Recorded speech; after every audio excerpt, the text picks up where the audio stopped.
Halklardan da ülkemiz ortalayınca kişerisi gittiler bizim. Otarsak ben sütçe çıkına.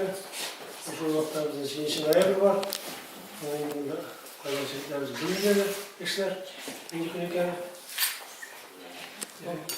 onlar müsaade bizim şu dukta tabiye yükselişimizin ifadelerini bu beyanlarında başardılar. Değişiklik olsa da utanır. Onların kualifiklerine sıfırsa veya yükselenir. Bu vakitten bu Oğuz Beyler bu hafta bilgiler şu birleşip çünkü Masuk kızlarda Oğuz'u cinavalına şartken şimdi halkta böyle beyler biterken Oğuz aşağısı yalan gibi günler neredeyken de belki tavırlarda bu kadar oturayıcıya devam eder. İkinci bu olarak şimdi halk andı yaşlarda bir girişi gibi halka kişilerge, hizmetkarlarga kalkışlarına bekliyor. Millet konusunda bir rengi var. Oğuz Bayramı, Oğuz Bilal'i. Bütüncülükte de yukarıda bilemem.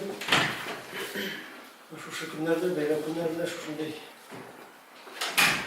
istek alan bayram, aynı o gerekli bayramlar olmasın. Önce Kıraş'a geldiğinde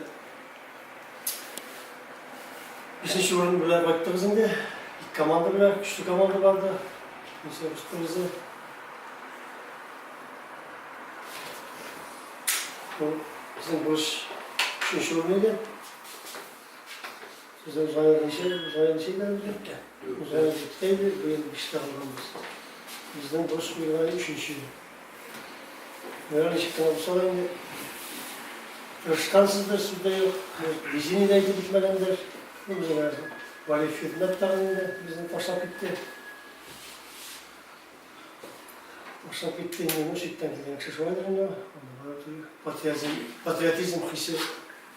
Şunu hatırına bağlayınca oyunda praktiski Valmini o Neyber'in akşama da gelip bitirmeyen ama şu vakti ne akşasızdan oluyor.